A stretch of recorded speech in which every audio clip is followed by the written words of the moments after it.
Assalamualaikum dan salam sejahtera. Saya Diana Haji Rahmat Lazim dari kelas 3 Al-Nafis akan membentang tentang prinsip inventif bagi kaedah pemisahan masa.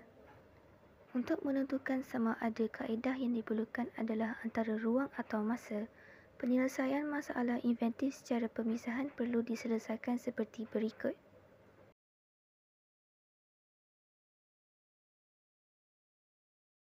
Perjangkaan fizikal bagi kerusi ialah tinggi lawan rendah, manakala perjangkaan fizikal meja ialah besar lawan kecil.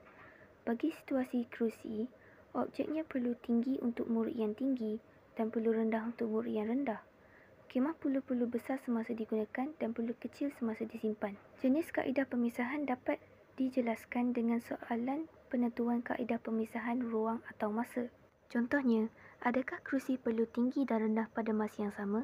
Jawapannya ialah ya, kerana terdapat murid yang berlainan ketinggian. Selain itu, adakah kemah perlu besar dan kecil pada masa yang sama? Jawapannya ialah tidak, kerana kemah digunakan dan disimpan pada masa yang berlainan. Kesimpulannya, jika perjangkaan fizikal berlaku pada masa yang sama, maka kaedah pemisahan ruang dipilih. Jika perjangkaan fizikal berlaku pada masa yang berlainan pula, maka kaedah pemisahan masa yang dipilih. Sekiranya kaedah pemisahan masa dipilih, cadangan prinsip inventif adalah seperti berikut. Pertama ialah kedinamikan. Kedinamikan bermaksud memecahkan satu objek kepada bahagian kecil yang boleh bergerak dan mengubah sesuatu bahagian objek daripada tidak bergerak kepada bahagian yang bergerak dan sebaliknya.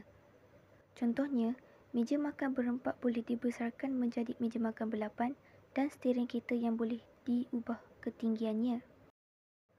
Selain itu, tindakan awal, iaitu melakukan tindakan awal untuk mengawal risiko seperti beg udara di dalam kereta untuk mengurangkan risiko kenderaan ketika kemalangan.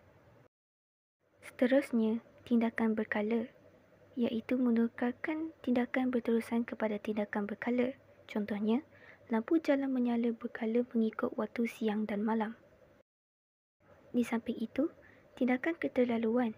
Jika tindakan tidak berhasil, lakukan tindakan yang sama tetapi secara berlebihan atau berkurangan agar dapat memudahkan penyelesaian.